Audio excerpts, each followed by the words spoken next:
Hi, great Himalayan റൈഡിൻ്റെ season 1 ഭാഗമായിട്ട് ഞാനും നമ്മുടെ ഡോമിക്കുട്ടനും ഇന്ന് പതുക്കെ യാത്ര തുടങ്ങുകയാണ് കേട്ടോ. ഇന്ന് ഇവിടുന്ന് ഡൽഹിക്കുള്ള യാത്രയാണ്. ഞങ്ങൾ രണ്ടുപേരും ട്രെയിനിലാണ് പോകുന്നത്. കഴിഞ്ഞ വീഡിയോയിൽ ഞാൻ പറഞ്ഞിട്ടുണ്ടായിരുന്നു, അതായത് മിനിഞ്ഞാന്ന് ആണ് കഴിഞ്ഞ വീഡിയോ എടുത്തത്. അപ്പോൾ അത് ഞാൻ പറഞ്ഞിട്ടുണ്ടായിരുന്നു നാളെ, അതായത് ഇന്നലെ വണ്ടി കയറ്റി അയക്കുമെന്ന് പറഞ്ഞിട്ടുണ്ടായിരുന്നു. പക്ഷേ എൻ്റെ ടിക്കറ്റ് വെയിറ്റിംഗ് ലിസ്റ്റിലായിരുന്നു. ആ ഒരു കൺഫ്യൂഷൻ കാരണം ഞാൻ ഇന്നലെ വണ്ടി കയറ്റി അയച്ചില്ല കേട്ടോ. കാരണം ഞാൻ ഇനി വണ്ടിയും കയറ്റി അയച്ചാൽ എൻ്റെ ടിക്കറ്റും കൺഫേംഡ് ആയില്ലെങ്കിൽ വണ്ടി ചിലപ്പോൾ ഒരു ദിവസം അവിടെ വെറുതെ ഇരിക്കും. പക്ഷേ ടിക്കറ്റ് കൺഫേംഡ് ആയി, വെയിറ്റിംഗ് ലിസ്റ്റ് ആയിരുന്നു, അത് കൺഫേംഡ് ആയി. ഇന്ന് വൈകുന്നേരത്തെ 5:30 ആ സമയത്ത് എപ്പോഴും കേരള എക്സ്പ്രസ് ആണ് പോകുന്നത്. അപ്പോൾ നമ്മുടെ വണ്ടി ഇന്ന് നമ്മളിതേ ഡോമിക്കുട്ടൻ ഇവിടെ ഇരിക്കുന്നുണ്ട് കേട്ടോ. ഡോമീനെ ഞാൻ ഇതിൻ്റെ മറ്റ് സാധനങ്ങളൊക്കെ ഫിറ്റ് ചെയ്തിട്ടുണ്ടായിരുന്നു. പുറകിൽ ടോപ്പ് കേസ് വെക്കാനുള്ള അതിൻ്റെ ഇതും കാര്യങ്ങളൊക്കെ ഫിറ്റ് ചെയ്തിട്ടുണ്ടായിരുന്നു. പിന്നെ ഇവിടെ നമ്മുടെ ഫോൺ മൗണ്ട് അതൊക്കെ ഊരിയെടുത്തിട്ടുണ്ട്. ഇനി മിറർ മാത്രം, അത് നമുക്ക് റെയിൽവേ സ്റ്റേഷനിൽ എത്തിയിട്ട് ഊരിയെടുക്കാമെന്നുള്ളൊരു ഐഡിയയിലാണ്. അപ്പോൾ ഇന്ന് ഞങ്ങൾ രണ്ടുപേരും കൂടി ഇതേ ഇവിടുന്ന് യാത്ര തുടങ്ങുകയാണ്. 2 ദിവസം കഴിഞ്ഞിട്ട് ഉച്ചയ്ക്ക് 1:30 അങ്ങാണ്ട് ഡൽഹിയിലെത്തും. ഇതേ നമ്മുടെ പൂച്ചക്കുട്ടി ഇവിടെ ഉണ്ട് കേട്ടോ. അവൾക്ക് തുറന്ന ഇഷ്ടമല്ല. ഇവിടെ 2 ദിവസമായിട്ട് നല്ല മഴയും കാര്യങ്ങളൊക്കെ ആയിരുന്നു. അപ്പോൾ എന്തായാലും ഇവിടെ കേരളം ഒന്ന് തണുത്ത് തുടങ്ങിയപ്പോൾ ഞാൻ പതുക്കെ ഇവിടുന്ന് പോവാണ്. ഞാൻ സാധാരണ ചെല്ലുന്നിടത്താണ് മഴ പെയ്യാറ്, പക്ഷേ ഈ പ്രാവശ്യം നേരെ തിരിഞ്ഞാണ് വരുന്നത്. അപ്പോൾ എന്തായാലും ആ ഭാഗത്തൊന്നും മഴ ഉണ്ടാവില്ല എന്നുള്ളൊരു പ്രതീക്ഷയിലാണ് പോകുന്നത്. അപ്പോൾ എന്തായാലും നമുക്ക് നമ്മുടെ യാത്രയിലേക്ക് തുടങ്ങാം. നേരെ റെയിൽവേ സ്റ്റേഷനിലേക്കാണ് പോകുന്നത്. വീഡിയോയിലേക്ക് കിടക്കാം. നമ്മുടെ ഗ്രേറ്റ് ഹിമാലയൻ റൈഡിൻ്റെ എപ്പിസോഡ് 1 എന്ന് പറയാൻ പറ്റില്ല, കാരണം നമ്മൾ യാത്ര തുടങ്ങുന്നത് ഡൽഹിയിൽ നിന്നാണ്. അപ്പോൾ വേണമെങ്കിൽ 0 എന്ന് പറയാം. എല്ലാവരുടെയും സപ്പോർട്ട് വേണം. ഞാൻ Hari, welcome to tin pin story.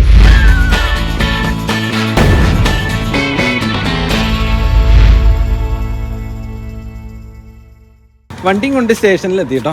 ഒരു ചെറിയ ക്യാൻ എടുത്തിട്ടുണ്ട്, കുറച്ച് പെട്രോൾ ഉണ്ട്, ഒരു ട്യൂബ് എടുത്തിട്ടുണ്ട്. ഇൻ കേസ് ഇവിടെ ട്യൂബ് ഇല്ലെങ്കിൽ നിറയ്ക്കാമെന്ന് വെച്ചിട്ട് എൻ്റെ അടുത്തേക്ക്. പിന്നെ നമ്മുടെ കൂടെ ചെറിയമ്മയുടെ മോൻ വന്നിട്ടുണ്ട്, വിനായക് എന്നാണ് പേര്, വിനുക്കുട്ടൻ എന്ന് വിളിക്കും. അപ്പോൾ അവനെനിക്ക് കമ്പനിയായിട്ട് വന്നിട്ടുണ്ട് തിരിച്ചു പോകാൻ വേണ്ടിയിട്ട്.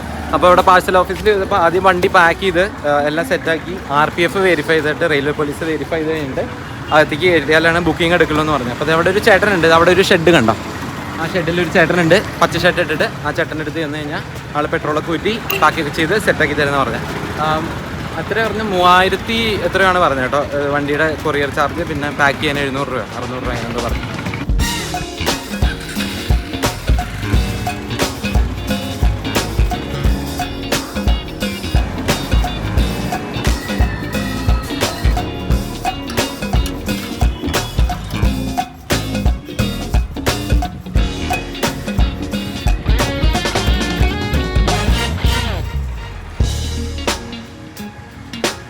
ചേട്ടാ ശരി കേട്ടോ.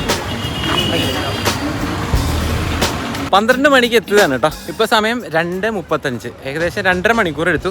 അത്ര നേരെയുള്ള പ്രോസസ്സല്ല, വേറെ 2 വണ്ടികളുണ്ടായിരുന്നു പാക്ക് ചെയ്യാൻ. അപ്പോൾ അത് കഴിഞ്ഞ് പിന്നെ അവർ ഭക്ഷണം കഴിക്കാൻ പോയി. കുറേ നേരം ഇങ്ങനെ വെയിറ്റ് ചെയ്യുന്നു. എല്ലാം പെട്ടെന്ന് കഴിഞ്ഞു. പരിപാടി തുടങ്ങിയപ്പോൾ പെട്ടെന്ന് കഴിഞ്ഞു. പെട്രോൾ ഫുള്ള് നമ്മൾ നമ്മുടെ ക്യാനിലേക്ക് ഊറ്റി. കുറച്ചുണ്ടായിരുന്നുള്ളൂ, ഒരു 4 ലിറ്ററും കൂടി ഉണ്ടായിരുന്ന വരെ അല്ലേ. പിന്നെ അവരൊരു തുണിയൊക്കെ ഇട്ടിട്ട് ഇരുമ്പിൻ്റെ കമ്പി കൊണ്ട് മൊത്തം തുടച്ച്, പിന്നെ ഒരു RPF വെരിഫിക്കേഷൻ അതൊക്കെ കഴിഞ്ഞ് ഈ സാധനം മൊത്തം റാപ്പ് ചെയ്തു. എത്ര പാക്ക് ചെയ്തിട്ടും കാര്യമില്ല, ഒരു വിശ്വാസത്തിൽ അങ്ങോട്ട് കയറ്റി വിടാന്നുള്ളൂ. ഞാനിതുപോലെ ഗതി എന്ന് പറഞ്ഞിട്ടൊരു ഇതുണ്ടല്ലോ, അവിടെ അന്വേഷിച്ചപ്പോൾ ഭയങ്കര റേറ്റ് ആയിരുന്നു. അപ്പോൾ ഇവിടെ വന്നതിനേക്കാൾ ഏകദേശം ഡബിൾ ചാർജാണ്. ഇതിപ്പോൾ 3500 ചില്ലറ എത്രയോ ഇത് കൊറിയർ അയക്കാനും, പിന്നെ ബാക്കി 600 രൂപ പാക്കിങ്ങിന് 600 രൂപയും കൊടുക്കേണ്ടി വന്നു. ഗതിയാണെങ്കിൽ 8000 രൂപ അയക്കാൻ 8 തൊട്ട് 10 ദിവസം എടുക്കും. പിന്നെ 2000 രൂപ പാക്കിങ്ങുമാണ്. അപ്പോൾ അതുകൊണ്ട് പിന്നെ ഞാനിങ്ങനെ ട്രെയിനിൽ അങ്ങോട്ട് കയറ്റി വിടാം. ഇന്ന് വൈകുന്നേരത്തെ കേരള എക്സ്പ്രസ്സിലാണ് ഡോമിക്കുട്ടനും പോവാം, ഞാനും അതിൽ തന്നെ പോവാം. അപ്പോൾ അവിടെ ചെന്ന് കഴിഞ്ഞാൽ അപ്പോഴേ എവിടെയെങ്കിലും റൂമൊക്കെ എടുത്തിട്ട് പെട്ടെന്ന് ബാഗ് ഇറക്കി വെച്ച് പോയിട്ട് വണ്ടി എടുക്കാമെന്നുള്ളൊരു ഐഡിയയിലാണ്. ഇതേ ചേട്ടൻ എന്നെ പിക്ക് ചെയ്യാൻ വേണ്ടി വണ്ടിയൊക്കെ ആയിട്ട് വന്നേക്കുക കേട്ടോ. അപ്പോൾ നമുക്കിതേ അധികം സമയമില്ല, വീട്ടിൽ പോയിട്ട് ജസ്റ്റ് ഒന്ന് പാക്കിങ് കാര്യങ്ങളൊക്കെ എല്ലാം എടുത്ത് വെച്ചിട്ടുണ്ട്. ജസ്റ്റ് ഒന്ന് പാക്കിങ് കാര്യങ്ങളൊക്കെ ചെയ്തിട്ട് തിരിച്ച് ആദ്യം റെയിൽവേ സ്റ്റേഷനിലേക്ക് വരാം. വീട്ടിൽ തിരിച്ചു വന്നു, ബാഗും കാര്യങ്ങളൊക്കെ പാക്ക് ചെയ്തു. ഇതെല്ലാം കൂടി 30 കിലോ ആണ് കേട്ടോ. ഇത് 10, ഇത് 10, ഇത് 10, പിന്നെ എൻ്റെ വെയിറ്റും കൂടി ഉണ്ട്. അപ്പോൾ 29 കിലോ. കറക്റ്റ് 30 അല്ലെന്ന് തോന്നുന്നു. ചെറിയ ബാഗിന് 8 കിലോ അങ്ങനെ എന്തോ ലാപ്ടോപ്പ് ബാഗിന്. അപ്പോൾ എല്ലാം കൂടി 30 കിലോ. സമയം 5 മണി, 5:45 ട്രെയിന്. ലക്ഷ്മിയുടെ അച്ഛനും അമ്മയും വരാമെന്ന് പറഞ്ഞിട്ടുണ്ട് കൊണ്ടുവിടാൻ വേണ്ടിയിട്ട്. അപ്പോൾ ഞാൻ അവർ വരുന്ന നേരം കൊണ്ട് ഒരു ബിരിയാണി ഓർഡർ ചെയ്തു കേട്ടോ. ഒരു ബിരിയാണി ഓർഡർ ചെയ്തത് എല്ലായിടത്തും മാറ്റി വെച്ചേക്കാണ്. അപ്പോൾ ജസ്റ്റ് എന്തെങ്കിലും ഇപ്പോൾ ഇത് കഴിച്ചു കഴിഞ്ഞാൽ പിന്നെ രാവിലത്തേക്കും ആയി രാത്രിയിലത്തേക്കും ആയി എല്ലാം കൂടി ആയി വെച്ചിട്ട് ഫുഡ് ഓർഡർ ചെയ്താണ്. ഭക്ഷണം കഴിച്ച് കഴിഞ്ഞപ്പോഴത്തേക്കും ലക്ഷ്മിയുടെ അച്ഛനും അമ്മയും വന്നിട്ടുണ്ട് കേട്ടോ, കാറൊക്കെ ആയിട്ട്. എവിടെയൊക്കെ ബാക്കിൽ വെച്ചാൽ. അപ്പോൾ അച്ഛനോട് എടുക്കണ്ടെന്ന് പറഞ്ഞിട്ടും അച്ഛൻ മറ്റേ വെയിറ്റ് കൂടി ബാഗ് എടുത്ത് ഡിക്കിയിൽ വെച്ചിട്ടുണ്ട്.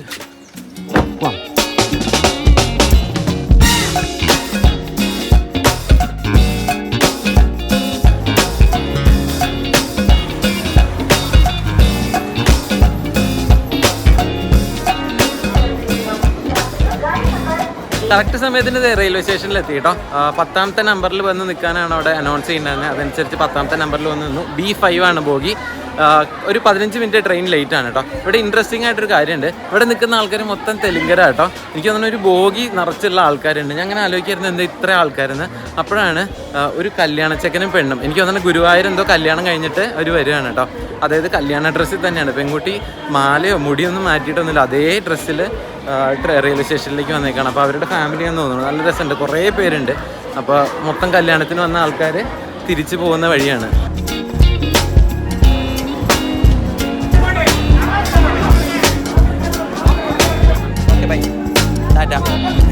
ഓക്കെ,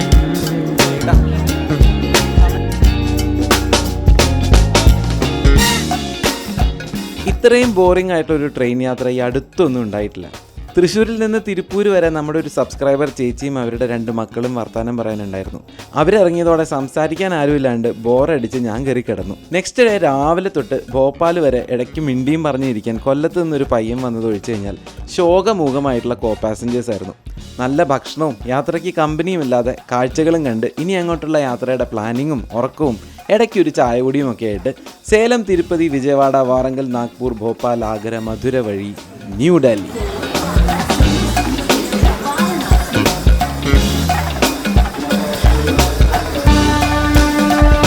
ഏകദേശം 47 മണിക്കൂറിൻ്റെ ജേണിക്ക് ശേഷം നമ്മൾ ന്യൂഡൽഹി റെയിൽവേ സ്റ്റേഷനിൽ എത്തിയേക്കാണ് കേട്ടോ. നമ്മുടെ ബൈക്കും പുറകിൽ ഇറങ്ങിയിട്ടുണ്ടാവുമെന്ന് വിചാരിക്കുന്നു. നമുക്ക് ഇവിടുന്ന് ഡയറക്റ്റായിട്ട് എടുക്കാൻ പറ്റില്ല. ഇതിൻ്റെ പുറത്തൊരു പാഴ്സലിൻ്റെ ഓഫീസുണ്ട്, അപ്പോൾ അവിടെ പോയിട്ട് എടുക്കാൻ പറ്റുള്ളൂ. അതും ഇമ്മീഡിയറ്റ് ആയിട്ട് കിട്ടുമെന്ന് എനിക്കറിയില്ല. അപ്പോൾ അതൊക്കെ നമുക്ക് ഇപ്പോൾ എന്താ വിചാരിക്കണമെന്ന് വെച്ച് കഴിഞ്ഞാൽ, എൻ്റെ ഒരു ഫ്രണ്ട് ഉണ്ട് നോയിഡയിൽ. അപ്പോൾ ഞാൻ അവൻ്റെ വീട്ടിൽ പോയി താമസിക്കാമെന്നാണ് ഇന്ന് ഉദ്ദേശിക്കുന്നത്. പക്ഷേ അവിടെ വരെ പോയിട്ട് തിരിച്ച് ബൈക്ക് എടുക്കാൻ വരികയെന്ന് പറഞ്ഞാൽ ബുദ്ധിമുട്ടാണ്. അതുകൊണ്ട് ഇപ്പോൾ ഇവിടെ സൈറ്റിൽ എവിടെയെങ്കിലും ഒരു റൂം എടുത്തിട്ട് നമ്മുടെ ബാഗും കാര്യങ്ങളൊക്കെ അവിടെ കൊണ്ടുവച്ച് പതുക്കെ ഒന്ന് റെഡി ആയിട്ട് ഒരു 1/2 hour 45 minutes അപ്പോഴത്തേക്കും വണ്ടിയൊക്കെ ഇറക്കിയിട്ടുണ്ടാവുമെന്ന് വിചാരിക്കാം. തിരിച്ചു വരാമെന്നാണ് വിചാരിക്കുന്നത്. നല്ല ഒച്ച അല്ലേ?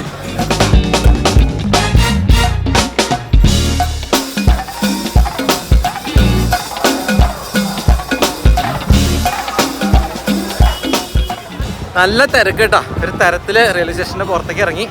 നല്ല ചൂട് കാറ്റാണ്. ഇവിടെ 41-42 ഡിഗ്രിയാണ് ചൂട്, അല്ലെങ്കിൽ ടെമ്പറേച്ചർ. അതിൻ്റെ കൂടെ നല്ല കാറ്റും ഉണ്ട്. അപ്പോൾ ഇങ്ങനെ എന്താ പറയുക, ഓവൻ്റെ കൊള്ളു വെച്ച പോലെ ഉണ്ട്. നമ്മൾ ഈ നടന്ന് പുറത്തേക്ക് ഇറങ്ങുന്നത് പഹാർഗഞ്ച് എന്ന് പറഞ്ഞിട്ടുള്ളൊരു ഏരിയ കേട്ടോ. കഴിഞ്ഞ പ്രാവശ്യം ഞാൻ ശരത്തും കൂടി ഇവിടെ വന്നപ്പോൾ ഞങ്ങൾ റൂം എടുത്തു എന്ന് പറഞ്ഞിട്ടുണ്ടായിരുന്നു ആ വീഡിയോയിൽ. അത് ഈ ഭാഗത്താണ്, പഹാർഗഞ്ച് എന്താ RK മെട്രോ സ്റ്റേഷനോ അങ്ങനെ എന്തോ ഒരു സ്ഥലത്തായിരുന്നു റൂം എടുത്തത്. അപ്പം ഈ ഗോവ IB പോലെ ഇപ്പം 3 മണിക്കൂറിനും 6 മണിക്കൂറിനൊക്കെ റൂം കിട്ടും. അപ്പോൾ ഞാൻ വിചാരിച്ചു എന്തായാലും ഫ്രണ്ടിൻ്റെ കൂടെ താമസിക്കണേ. അപ്പോൾ ഇന്നൊരു 6 മണിക്കൂറിന് ഞാൻ ഒരു റൂം ബുക്ക് ചെയ്തിട്ടുണ്ട്. കാരണം ഇവിടുത്തെ പരിപാടികളൊക്കെ കഴിയുമ്പോൾ എങ്ങനെയും പോയാലൊരു 3-4 മണിക്കൂർ. നല്ല തിരക്ക്.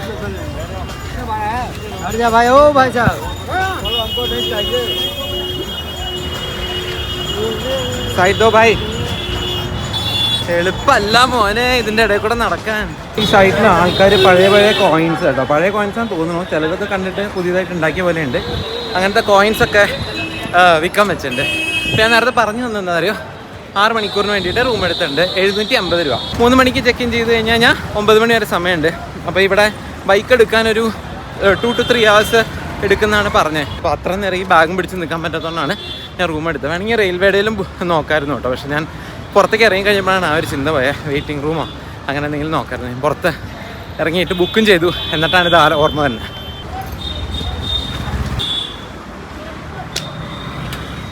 Thank you.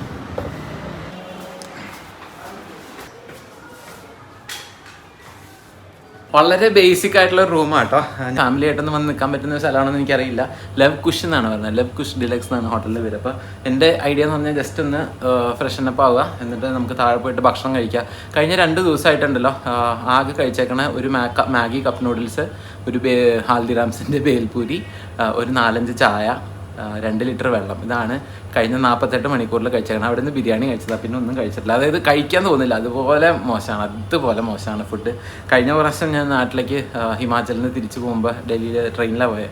അന്ന് തന്നെ ടെറിബിൾ ആയിരുന്നു. എവിടുന്ന് ഏതൊക്കെ സ്ഥലത്തുനിന്ന് മാറി മാറി പുറത്തുനിന്ന് മേടിച്ചാലും അകത്തുനിന്ന് മേടിച്ചാലും ഒക്കെ വളരെ മോശമായിരുന്നു. അപ്പോൾ അതുകൊണ്ട് ഞാൻ കഴിച്ചേ ഇല്ല. അങ്ങനത്തെ കുറച്ച് സാധനങ്ങൾ കഴിച്ചു. അപ്പോൾ എന്തെങ്കിലും പോയിട്ട് നല്ലോണം ഭക്ഷണം കഴിക്കണം, അതാണ് ആദ്യത്തെ പരിപാടി. ഭയങ്കര ട്രീറ്റ്മെൻ്റ് ആയിരുന്നു കേട്ടോ. ഇവർ എന്നെ കണ്ടപ്പോൾ മീഡിയ വാലയാണോ എന്ന് ചോദിച്ചു. മീഡിയ എന്നാണെന്ന് ചോദിച്ചു. ഞാൻ വേണമെങ്കിൽ അടിച്ചു വിട്ടു, ഞാൻ മീഡിയ എന്നാന്നൊക്കെ പറഞ്ഞു. ഇതെന്താണെന്ന് ചോദിച്ചു ടോപ്പ് കേസ് കണ്ടിട്ട്. അപ്പോൾ ഞാൻ പറഞ്ഞത് ക്യാമറയുടെ കിറ്റാന്നൊക്കെ പറഞ്ഞ് അടിച്ചു വിട്ടിട്ടുണ്ട്. ഇനി ബൈക്ക് എടുത്തുകൊണ്ടൊന്ന് ഫിറ്റ് ചെയ്യുമ്പോഴാണ് നോണ മൊത്തം പൊടിയാണ്. അപ്പോൾ ജസ്റ്റ് ഒന്ന് റെഡി ആവട്ടെ. ചടപടയെന്ന് വേണ്ട റെഡി ആയിട്ടോ. സമയം ഇപ്പോൾ 3:15 വേഗം ഇറങ്ങാമെന്ന് വിചാരിച്ചു. ജസ്റ്റ് ഒന്ന് ഫ്രഷനപ്പ് ആയി, മുഖമൊക്കെ കഴുകി, പല്ലൊക്കെ തേച്ചു, വാഷ്റൂമൊക്കെ യൂസ് ചെയ്തു. അപ്പോൾ നമുക്ക് പതുക്കെ ഇറങ്ങാം. കാരണം 5 മണിയൊക്കെ ആകുമ്പോഴത്തേക്കും ചിലപ്പോൾ റെയിൽവേ അല്ലേ, അതുകൊണ്ട് ചിലപ്പോൾ ഒഴിവ് എന്തെങ്കിലും പറഞ്ഞ് ഇനിയിപ്പോൾ നാളെ സൺഡേ ആണ്, അപ്പോൾ നാളെ ചിലപ്പോൾ പറ്റില്ല എന്ന് പറയും. പിന്നെ മൺഡേ എന്ന് പറയുമ്പോൾ പിന്നെ ഒരു ദിവസം പോകും, 2 ദിവസം പോകും. അപ്പോൾ അതുകൊണ്ട് വേഗം ഇറങ്ങാമെന്ന് വിചാരിച്ചു. നമുക്ക് ബേസിക് ആയിട്ട് വേണ്ട സാധനങ്ങൾ എടുത്തു. ബൈക്ക് കയറ്റി വെച്ചതിൻ്റെ റെസിപ്റ്റ് അവിടെ കൊടുത്തു. ഇത് കൊടുത്താൽ അവിടെ കിട്ടുള്ളൂ. വണ്ടിയുടെ RC ബുക്കും കാര്യങ്ങളും ID പ്രൂഫും കാര്യങ്ങളൊക്കെ. മിറർ ഊരി വെച്ചിട്ടുണ്ടായിരുന്നു. അപ്പോൾ മിറർ, വണ്ടിയുടെ താക്കോല്, ഹെൽമെറ്റ്, ഇത്ര സാധനം ഉണ്ടെങ്കിൽ നമുക്ക് ഇതവിടെ പോയിട്ട് എടുത്തിട്ട് വരാം. അപ്പോൾ അതൊക്കെ വേഗം ഇറങ്ങാം.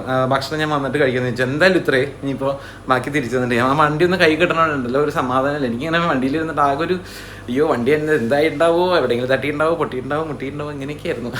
ഞാൻ പോയിട്ട് വണ്ടി എടുക്കാം.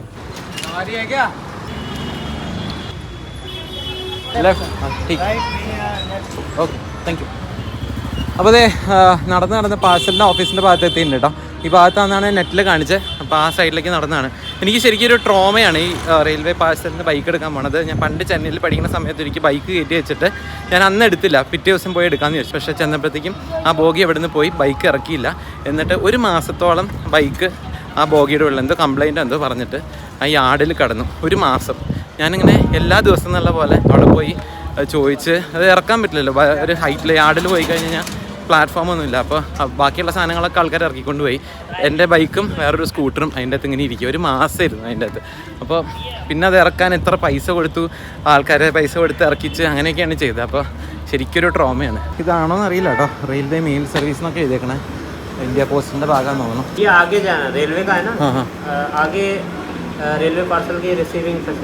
പറഞ്ഞ പോലെ ഇതല്ല കേട്ടോ, ഇത് പോസ്റ്റിൻ്റെ ഇതാണ്.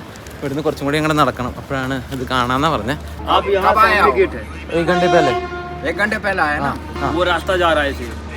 പോകുന്ന വഴി 2 ചേട്ടന്മാരുടെ അടുത്ത് ചോദിച്ചപ്പോൾ 4 നമ്പർ പ്ലാറ്റ്ഫോമിൽ പോകാനാട്ടോ പറഞ്ഞത്. അപ്പോൾ അതിന് അവിടെ ഒരു പാലമുണ്ട്, ഇതാ കാണുന്ന പാലമുണ്ട്, ആ ഭാഗത്ത് പാലം കാണാനുണ്ട്.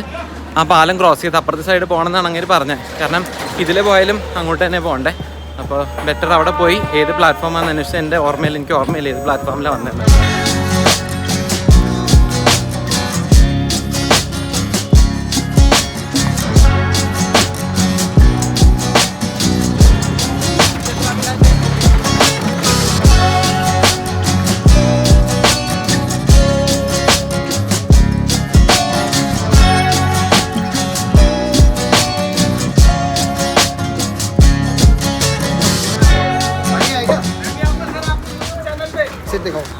ठीक है, फिर मेरी यूट्यूब पे वीडियो बनाना, यूट्यूब पे मेरी वीडियो बनाना। हाय त्रिशूर से। हाँ, त्रिशूर से। तो आज ही मैसेज आया होगा ये तो। आज ही आया था, है ना। ये त्रिशूर का गोदाम है, यहाँ पे गाड़ी नहीं है अपना, यहाँ पे चेक कर लो। हाँ ठीक है, क्योंकि गाड़ी प्लेटफॉर्म पे है, यहाँ पे नो गाड़ी। പാഴ്സൽ സർവീസിലെത്തിയപ്പോൾ നമ്മളെ ഏജൻറ്റുമാർ വളഞ്ഞു കേട്ടോ. ഏജൻറ്റുമാർ വളഞ്ഞു എന്ന് പറഞ്ഞു കഴിഞ്ഞാൽ അവർ പ്ലാറ്റ്ഫോമിൽ നിന്ന് വണ്ടി എടുത്തുകൊണ്ട് വന്ന് അൺപാക്ക് ചെയ്ത് പെട്രോൾ പമ്പിൽ വരെ കൊണ്ടെത്തിക്കുന്നതിന് അവർക്ക് 550 രൂപ കൊടുക്കണമെന്ന് പറഞ്ഞു. അപ്പോൾ കേരളത്തിലെ വണ്ടികൾ വന്നതൊന്നും എൻട്രി ചെയ്തിട്ടില്ല, ഫീഡ് ചെയ്തിട്ടില്ല. അപ്പോൾ അത് ഫീഡ് ചെയ്ത് അവരുടെ ഒരു ആപ്പൊക്കെ ഉണ്ട്, അപ്പോൾ അതൊക്കെ വെച്ച് നോക്കിയപ്പോൾ ഫീഡ് ചെയ്തിട്ടില്ല. അപ്പോൾ കുറച്ച് നേരം വെയിറ്റ് ചെയ്യാൻ പറഞ്ഞു. എന്നിട്ട് അവർ തന്നെ പോയിട്ട് ഇതൊക്കെ കേരളത്തിൽ നിന്ന് വണ്ടികളാണ്, ഇതുപോലെ സാധനങ്ങൾ ഇവിടെ കൊണ്ടുവന്ന് തരും, എന്നിട്ട് അൺപാക്ക് ചെയ്യും, എന്നിട്ട് പെട്രോൾ പമ്പിലേക്ക് കൊണ്ടുപോകും. We have a big problem, വലിയ പ്രശ്നമാണ്. വണ്ടി എത്തിയിട്ടില്ല എന്നാണ് അവർ പറയണത്. ആകെ ഒരു സ്കൂട്ടർ മാത്രമേ കേരളത്തിൽ നിന്നുള്ള ഡിബയിൽ വന്നിട്ടുള്ളൂ എന്ന് പറഞ്ഞത്. അപ്പോൾ ഞാനൊന്ന് പ്ലാറ്റ്ഫോമിലേക്ക് നടക്കുക. എൻ്റെ അടുത്ത് അവിടുത്തെ തൃശ്ശൂരിൽ നിന്ന് കയറ്റി അയച്ചവർ പറഞ്ഞത് ഇന്ന് ഞാൻ പോരുന്ന വണ്ടിയിൽ തന്നെ കയറ്റി വിടും എന്നാണ് പറഞ്ഞത്. പക്ഷെ വന്നിട്ടില്ല എന്നാണ് അയാൾ പറഞ്ഞത്. പോയി നോക്കാം.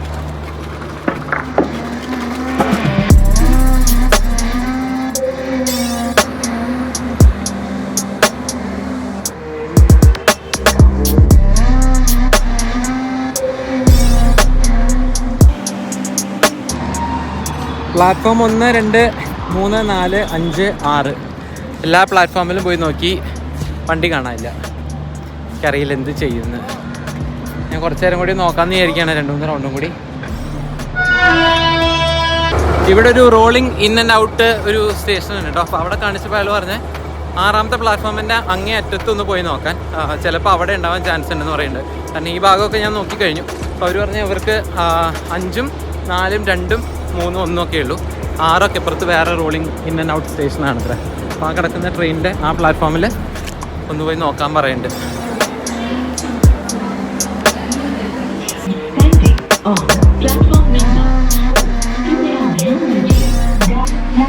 എവിടെയെങ്കിലും വണ്ടി ഉണ്ടാവുന്നൊരു പ്രതീക്ഷയിലാട്ടോ നടക്കണേ. എവിടെ കാണാനില്ലല്ലോ, ഇത്ര നേരം കാണാണോ? അല്ല, വണ്ടി വന്നിട്ടില്ല എന്ന് തോന്നുന്നു. നമുക്ക് ഇനി ഒരു കാര്യം ചെയ്യാവുന്നത് ഇവിടെ കുറച്ച് പേര് ഇരിക്കുന്നുണ്ട്, അവിടെ ഒന്ന് പോയി ചോദിച്ചു നോക്കാം. അത് നേരത്തെ അവിടെ നിന്ന് ചോദിച്ചിട്ട് വരായിരുന്നു. ഞാൻ എൻ്റെ അടുത്ത് ഇതില്ല എന്ന് പറഞ്ഞപ്പോൾ ഞാൻ പെട്ടെന്ന് ആകെ പകച്ചു പോയി എന്നല്ല, നമുക്ക് ടെൻഷൻ ആവില്ലേ, നമ്മുടെ വണ്ടിയാണല്ലോ. ജസ്റ്റ് ഇവരോടും കൂടി ചോദിച്ചു നോക്കാം. केरला एक्सप्रेस में आए थे। केरला में तुम्हारा आज ही लोड कब हुआ? कब का ये डेट देखो? 2 दिन पहले। अरे भाई आप आगे चले जाओ, जाओ देख लो। कहाँ पे सर? उधर लास्ट में जैसे इधर आए हो। लास्ट में आया था, वहाँ पे इधर आने को बोला था। वो हमारे पास नहीं आता, हमारे पास ठेकेदार का आता है पूरा।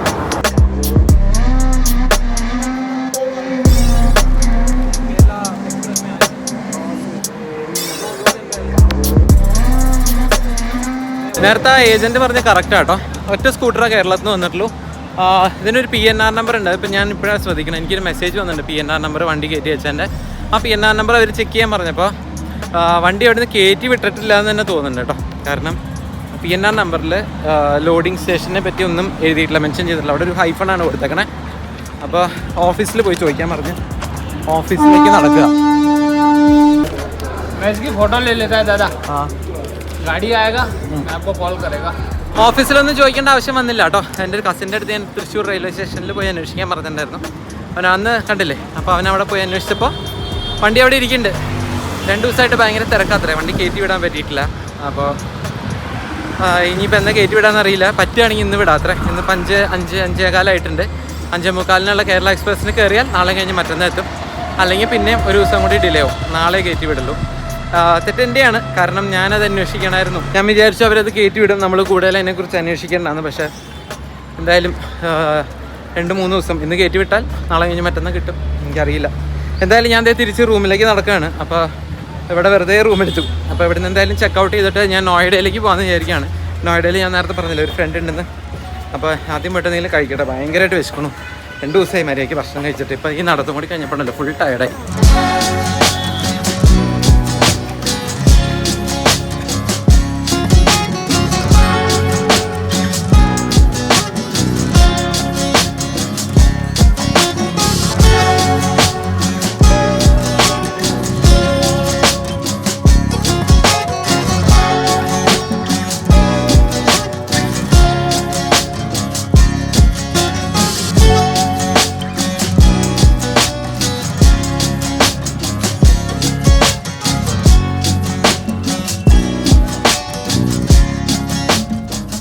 ദേഷ്യവും സങ്കടവും മടുപ്പും ഒക്കെ കൂടിയുള്ളൊരു മൂഡിലാട്ടോ റെയിൽവേ സ്റ്റേഷനിൽ നിന്ന് പുറത്തേക്ക് ഇറങ്ങി കുളിച്ച് റെഡി ആയിട്ടപ്പോൾ അതേ നോയിഡയിലേക്ക് പോയിക്കൊണ്ടിരിക്കുകയാണ്. അവിടെ നിന്ന് ഏകദേശം 31 കിലോമീറ്റർ ഉണ്ട് എൻ്റെ ഫ്രണ്ടിൻ്റെ വീട്ടിലേക്ക്. ജോർജ് എന്നാണ് ഫ്രണ്ടിൻ്റെ പേര്. 5-6 ഭയങ്കര കട്ട കമ്പനിയായിരുന്നു. അപ്പോൾ കുറേ വർഷങ്ങളായി അവനെ കണ്ടിട്ട്. അപ്പോൾ അവനും എൻ്റെ വൈഫും കൂടിയിട്ടാണ് അവിടെ താമസിക്കുന്നത്. നമ്മുടെ വണ്ടി ഇന്നും കയറിയിട്ടില്ല കേട്ടോ. അപ്പോൾ എൻ്റെ കസിൻ ഇന്ന് പോയി അന്വേഷിച്ചു. പെരിഷബിൾ ഗുഡ്സ് നേരത്തെ കയറ്റി വിടും ഇത്ര. അപ്പോൾ പെരിഷബിൾ ഗുഡ്സ് കുറവാണെങ്കിൽ മാത്രമേ ബൈക്ക് കയറ്റി അയക്കുള്ളൂ. അപ്പോൾ ഇന്നും പോന്നിട്ടില്ല. അപ്പോൾ നാളെ ഞായറാഴ്ചയാണ്, ഞായറാഴ്ച പെരിഷബിൾ ഗുഡ്സ് ഉണ്ടാവില്ല അത്ര. അപ്പോൾ അതുകൊണ്ട് നാളെ മോസ്റ്റ് പ്രോബബ്ലി നാളെ കയറി പോരും. അപ്പോൾ എന്തായാലും കസിൻ അവിടെ പോയി നിൽക്കാമെന്ന് പറഞ്ഞിട്ടുണ്ട്. അവൻ എന്തായാലും വണ്ടി കയറ്റി വിട്ടിട്ടേ നാളെ അവിടെ നിന്ന് പോരും എന്നൊക്കെ പറഞ്ഞിട്ടുണ്ട്. അപ്പോൾ എന്താണെന്ന് നമുക്ക് നാളെ നോക്കാം. എന്തായാലും ഇപ്പോൾ ഇവിടെ കുറച്ച് ദിവസം പോസ്റ്റാണ്. പിന്നെ ഞാൻ ലക്ഷ്മീനെ വിളിച്ച് സംസാരിച്ചപ്പോൾ ലക്ഷ്മി പറഞ്ഞു സാരില്ല പോട്ടെ, എന്തായാലും കുറച്ച് ദിവസം ഉണ്ടല്ലോ, ആ ദിവസങ്ങളിൽ നമുക്ക് ഇനിയുള്ള ട്രിപ്പിൻ്റെ കാര്യങ്ങളൊക്കെ വേണമെങ്കിൽ കുറച്ചും കൂടി ഡീറ്റെയിൽ ആയിട്ട് പ്ലാൻ ചെയ്യാമല്ലോ എന്ന് വിചാരിച്ചപ്പോൾ അതങ്ങനെ ഒരു പോസിറ്റീവ് മൈൻഡിലെടുക്കാമെന്ന് വിചാരിച്ചിട്ടാണ് ഞാൻ റൂമിലേക്ക് കയറിയത്. കുളിക്കാൻ കയറിയപ്പോൾ ഉണ്ടല്ലോ, കുളിച്ച് പകുതി സോപ്പൊക്കെ തേച്ച് ഷാമ്പൂ ഒക്കെ ഇട്ട് നിൽക്കുമ്പോൾ വെള്ളം തീർന്നു. അപ്പോൾ ഞാൻ ആലോചിച്ചുള്ളൂ ഇന്നൊരു ലോട്ടറി എടുത്തിട്ടുണ്ടല്ലോ, ഇന്ന് അടിച്ചതന്നെ. അത്ര ഭാഗ്യത്തിലാണ്.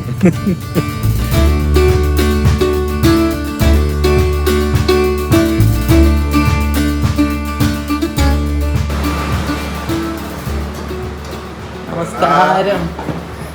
എന്താണ് ഇത്ര വർഷമായി ഒക്കെ വെച്ചോ? അത്രയും വർഷമായ ഞാൻ എടുക്കണം. ഇത് ബൈക്കിന്റെ അല്ലേ? അതെ. എന്താ വിശേഷം? ആ ചെരുപ്പ് हाय मिली आजा अंदर आजा मिली अंदर आजा आजा बस हाँ बोला ഹലോ Millie, अंदर आ. You can get Millie. your sandals. That's fine. Okay hi ഇതാരാ മിലിയോ ഇത് മിലി ഇത് ഇഞ്ചി Don't worry.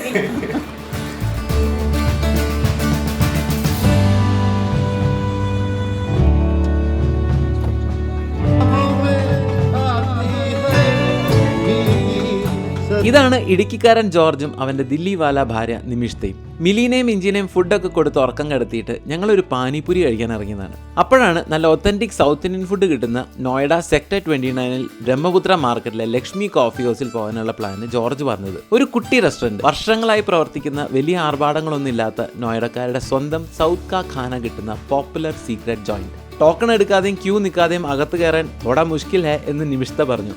സൗത്ത് ഇന്ത്യ വിട്ട് ഇന്ത്യയിലെ പല സ്ഥലങ്ങളിലും ദോശയും ഇഡ്ഡലിയും ഒക്കെ കഴിച്ചിട്ടുണ്ടെങ്കിലും ഇത്രയും ഒത്തൻറ്റിക് ആയിട്ടുള്ള സൗത്ത് ഇന്ത്യൻ ഫുഡ്, അതും ഉത്തർപ്രദേശിൽ ഞാൻ ഒട്ടും പ്രതീക്ഷിച്ചില്ല. ഇഡ്ഡലിയൊക്കെ വീട്ടിലുണ്ടാക്കിയ ഒരു ടേസ്റ്റ്. മസാല ദോശ ഒരു പീസ് കഴിച്ച് കണ്ണടച്ചപ്പോൾ തമിഴ്നാട്ടിലൊരു തട്ടുകടയിൽ SPBയുടെ ഒരു പഴയ മെലഡിയും കേട്ട് നിന്ന് മസാല ദോശ കഴിച്ചൊരു ഫീല് കിട്ടി. ഫുഡും കഴിച്ച് നോയിഡയിലെ പേരിന് പകരം നമ്പർ ഇട്ട് വിളിക്കുന്ന സെക്ടേഴ്സിൽ തലങ്ങും വിലങ്ങും കറങ്ങി നടന്ന് കുറേ ലേറ്റായിട്ടാണ് വീട്ടിൽ കയറിയത്.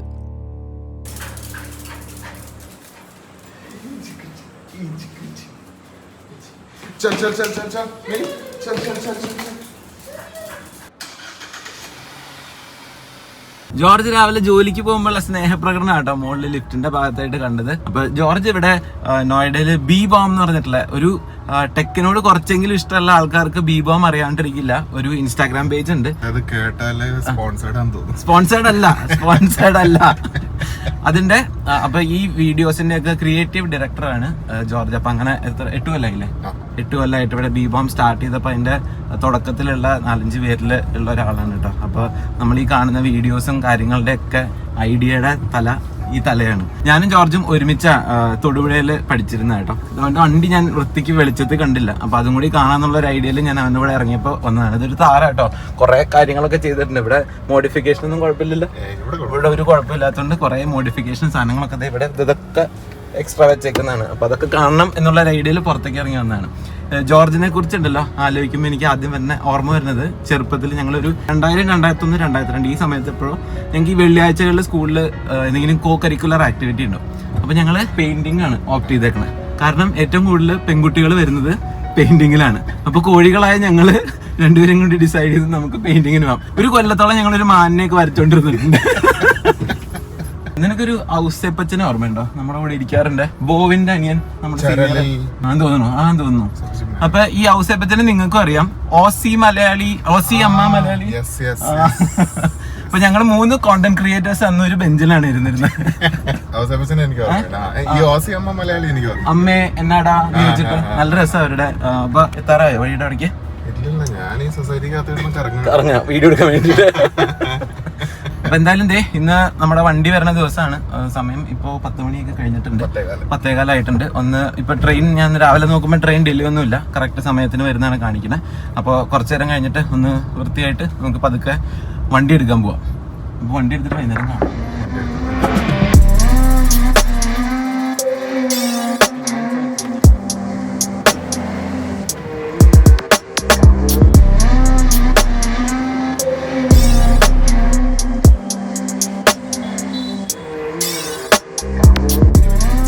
സന്തോഷ വാർത്തയുണ്ട്, വണ്ടി എന്തായാലും ഡൽഹിയിൽ എത്തിയിട്ടുണ്ട് കേട്ടോ. അപ്പോൾ അവർ വിളിച്ചു ചോദിച്ചു, അതിൻ്റെ സിസ്റ്റത്തിൽ അപ്ഡേറ്റ് ആയിട്ടില്ല, വണ്ടി അവിടെ നിന്ന് കയറ്റി വിട്ടതൊന്നും അപ്ഡേറ്റ് ആയിട്ടില്ല. അപ്പോൾ ഇന്ന് 21-ാം തീയതിയാണ്, മെയ് 21-ാം തീയതി. മെയ് 16-ാം തീയതി വണ്ടി അവിടെ നിന്ന് കയറ്റി വിട്ടതാണ്. അതായത് ഞാൻ അവിടെ നിന്ന് കയറി പോകുന്നതാണ്. അന്ന് തന്നെ വണ്ടി കയറി പോകുമെന്ന് പറഞ്ഞിട്ട് ഇന്ന് ഉച്ചയ്ക്കാണ് എത്തുന്നത്. ഇപ്പോൾ സമയം 2:35. അപ്പോൾ ഇന്ന് ട്രെയിൻ കറക്റ്റ് സമയത്തിന് വന്നിട്ടുണ്ട്. വണ്ടി അവിടെ എത്തിയിട്ടുണ്ടെന്ന് പറഞ്ഞു. അവരുടെ ആളവിടെ ഉണ്ട്, വണ്ടിയുടെ നമ്പറും കാര്യങ്ങളൊക്കെ ആ സ്ലിപ്പ് മേടിച്ചുകൊണ്ട് പോയി. അവരത് അവിടെ നിന്ന് എടുത്തുകൊണ്ട് വരും. പിന്നെ ID കാർഡിൻ്റെ ഒരു ഫോട്ടോസ്റ്റാറ്റ് വേണം അത്ര. അപ്പോൾ അതും ഇവർ പോയിട്ട് എടുത്തു. അപ്പോൾ മൊത്തം നമ്മൾ ഇവർക്ക് 550 രൂപ കൊടുത്താൽ മതി. അവരത് നിന്ന് ഇവിടെ കൊണ്ടുവരുന്നു, അൺപാക്ക് ചെയ്യുന്നു, എന്നിട്ട് പെട്രോൾ പമ്പ് വരെ ഉന്തി കൊണ്ടുവന്നു. അതെനിക്കറിയില്ല ഇനിയിപ്പോൾ ഇവർക്ക് ഡെവലയിൽ പെട്രോൾ ഉണ്ടോ അത് തരുവാണോ എങ്ങനെയാണോ കാര്യങ്ങളെന്ന്. അപ്പോൾ എന്തായാലും ഇതുവരെ കാര്യങ്ങളൊക്കെ സ്മൂത്താണ്. ഈ പറയുന്ന ആൾക്കാരൊക്കെ എത്രത്തോളം ജെനുവനാണെന്ന് എനിക്കറിയില്ല. ഈ വണ്ടി കൈ കിട്ടിയിട്ട് ബാക്കി കാര്യങ്ങൾ ഞാൻ പറയാം. അപ്പോൾ എന്തായാലും ഞാൻ ഈ പ്രശാന്ത് എന്നാണ് ഈ ചേട്ടൻ്റെ പേര്. അപ്പോൾ ആളുടെ നമ്പർ ഞാൻ അടി കൊടുക്കാം. ഇൻ കേസ് നിങ്ങൾ ആരെങ്കിലും വരുമ്പോൾ നിങ്ങൾക്ക് ലാംഗ്വേജ് പ്രശ്നം അങ്ങനെ കാര്യങ്ങളൊക്കെ ഉണ്ടെങ്കിൽ നിങ്ങൾക്ക് ഈ ആളെ കോൺടാക്ട് ചെയ്യാവുന്നതാണ്. അത് ഈ പറഞ്ഞ പോലെ ഞാൻ ഇതിൻ്റെ ജെനുവിനിറ്റി ഇതിൻ്റെ അവസാനത്തേക്ക് പറയാം. ഇപ്പം എൻ്റെ അടുത്ത് 550 എന്നാണ് പറഞ്ഞേക്കണേ. ഇനി ലാസ്റ്റ് എന്തെങ്കിലും ഉടായ്പ് കാണിക്കുമെന്ന് അറിയില്ല, കാരണം നമ്മൾ ഡൽഹിയിലാണ്. അപ്പോൾ ഇതൊക്കെ എക്സ്പെക്റ്റഡ് ആണ്. എന്തെങ്കിലും ഉണ്ടാവാം, ഉണ്ടാവാതിരിക്കാം. നല്ലത് വരട്ടെ എന്ന് വിചാരിക്കാം. എന്തായാലും വണ്ടി വരാൻ വേണ്ടി വെയിറ്റ് ചെയ്യണം. എക്സൈറ്റഡ് ആണ്, പക്ഷേ അറ്റ് ദ സെയിം ടൈം ഒരു പേടിയുണ്ട്. എന്തെങ്കിലും പറ്റിയിട്ടുണ്ടോ, തട്ടോ മുട്ടോ എന്തെങ്കിലും പറ്റിയിട്ടുണ്ടോ എന്നൊക്കെ വണ്ടി വരും പറയാം. അവർ പറയാണ് എൻ്റെ ടെൻഷൻ കണ്ടിട്ട് വേഗം പോയി വണ്ടി കണ്ടോ സന്തുഷ്ടി കിട്ടുമെന്നൊക്കെ പറഞ്ഞു. എന്തെങ്കിലും പ്രശ്നമൊക്കെ ഉണ്ടോ എന്ന് നോക്കാനുള്ള ഒരു ഇതാട്ടോ. ഈ ഭാഗമൊക്കെയാണ് അധികം ഒന്ന് കവർ ചെയ്തിട്ടില്ല. അതൊക്കെ ഞാൻ കവർ ചെയ്യണമെന്ന് പറഞ്ഞു. പക്ഷേ വലിയ കുഴപ്പമൊന്നുമില്ല. പെട്ടെന്നൊരു നോട്ടത്തിൽ വണ്ടിക്ക് കുഴപ്പമൊന്നുമില്ല. ഓക്കെ.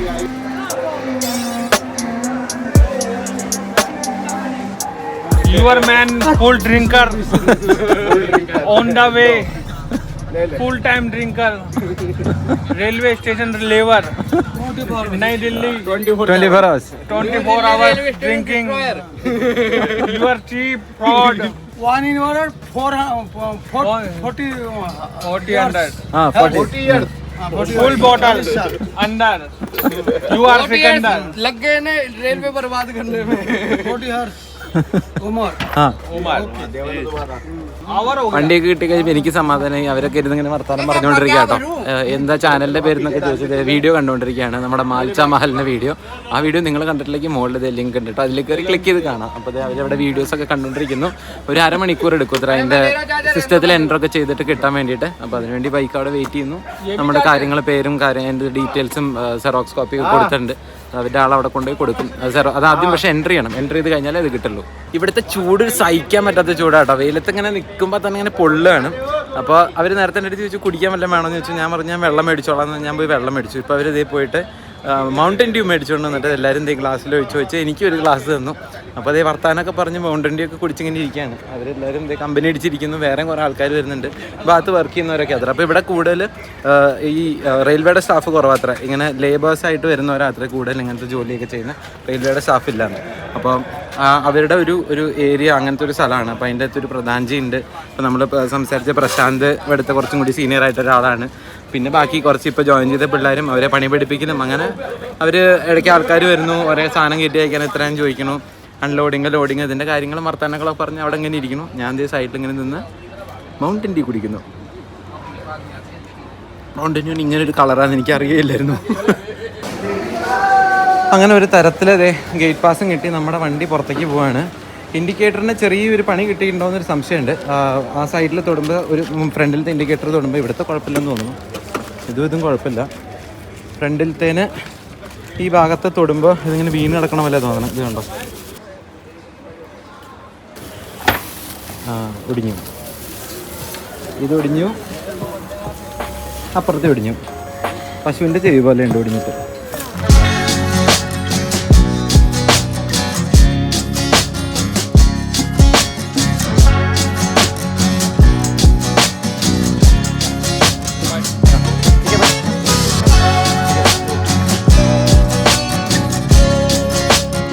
അങ്ങനെ വണ്ടി ഉന്തി പെട്രോൾ പമ്പിലേക്ക് പോകാൻ കേട്ടോ. ഞാൻ ചോദിച്ചു അവരുടെ കയ്യിൽ ബൈക്ക് ഉണ്ട്, അതിൽ പോയിട്ട് പെട്രോൾ മേടിച്ചുകൊണ്ട് വന്നാലോ എന്ന് ചോദിച്ചു. അപ്പോൾ അവർ പറഞ്ഞ് അത് ഞാൻ എക്സ്ട്രാ പേ ചെയ്യാമെന്ന് പറഞ്ഞു. വണ്ടിയിൽ പോകണേ ഇത്ര ദൂരം നടക്കണ്ടല്ലോ, 1/2 കിലോമീറ്റർ ഉണ്ട്. അപ്പോൾ പറയാണ് ഡൽഹിയിൽ ക്യാനിലോ കുപ്പിയിലോ പെട്രോൾ കിട്ടില്ല അത്ര. അതായത് പെട്രോൾ വണ്ടിയിൽ മാത്രമേ അടിക്കാൻ പറ്റുള്ളൂ.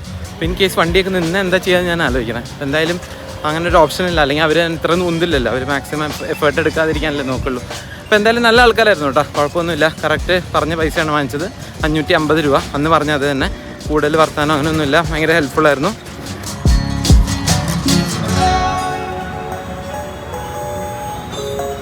ഞാൻ പറയാം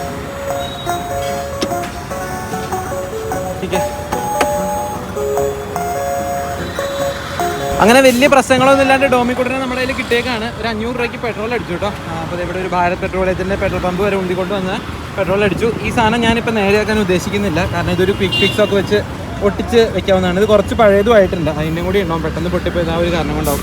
പിന്നെ ഒരു ഇതുള്ളത് ഇവിടെ എന്തോ കൊണ്ട് പറഞ്ഞിട്ടുണ്ട് നല്ലോണം. അപ്പോൾ ഇത് പെയിൻറ്റ് വേറെ എന്തിൻ്റെ പെയിൻറ്റ് അയക്കണതാണ്. ഇവിടെ ഒരിത്തിരി ചെറുകിപ്പോയ പോലെ ഉണ്ട്. അത് മാത്രമേ എനിക്കിപ്പോൾ കാണാവുന്നതിൽ ഒരു പ്രശ്നം മാത്രം ആയിട്ട് തോന്നുന്നുള്ളൂ. പക്ഷെ അത് ഭയങ്കര മിനിമലാണ്, ഇതിൽ കൂടുതലൊക്കെ എക്സ്പെക്ട് ചെയ്തുകൊണ്ട്. അപ്പോൾ പതുക്കെ ഞാൻ ഇതിൻ്റെ മിററൊക്കെ കൊണ്ടുവന്നുണ്ട്. അപ്പോൾ മിറർ ഫിറ്റ് ചെയ്യണം, എന്നിട്ട് പതുക്കെ തിരിച്ച് നോയിഡയിലേക്ക് ഓടിക്കാമെന്നാണ് വിചാരിക്കുന്നത്. ഇവിടുന്ന് എങ്ങനെ പോയാലും ഒരു 30-32 കിലോമീറ്റർ ഉണ്ടാവണം. അപ്പോൾ എന്തായാലും നമ്മുടെ യാത്ര തുടങ്ങുകയാണ്. ഞാൻ നാളെ രാവിലെ ഇവിടുന്ന് തിരിക്കാമെന്നാണ് വിചാരിക്കുന്നത്. അവിടെ ചെന്നിട്ട് നമ്മുടെ ടോപ്പ് ബോക്സിൻ്റെ പ്ലേറ്റും കാര്യങ്ങളൊക്കെ ഇവിടെ ഫിറ്റ് ചെയ്യണം. അങ്ങനത്തെ ചെറിയ ചെറിയ പണികളൊക്കെ ഉള്ളൂ കേട്ടോ. പിന്നെ അല്ലറ ചില അലങ്കോല പണികൾ പറ്റുകയാണെങ്കിൽ ഒന്ന് കഴുകണമെന്നുണ്ട്. ഇതൊക്കെ തന്നെ. അപ്പോൾ എന്തായാലും എല്ലാവർക്കും നന്ദി വീഡിയോ കണ്ടുകൊണ്ടിരുന്നതിന്, നമ്മുടെ ഈ സീരീസ് ഫോളോ ചെയ്യുന്നതിനും. പുതിയ പുതിയ കാഴ്ചകളായിട്ട് നമ്മളിത് നാളെ തൊട്ട് ശരിക്കുള്ള യാത്ര തുടങ്ങുകയാണ്. Episode 1 of great Himalayan ride നാളെ തുടങ്ങുന്നു. കാണാം. Bye bye from tin pin stories.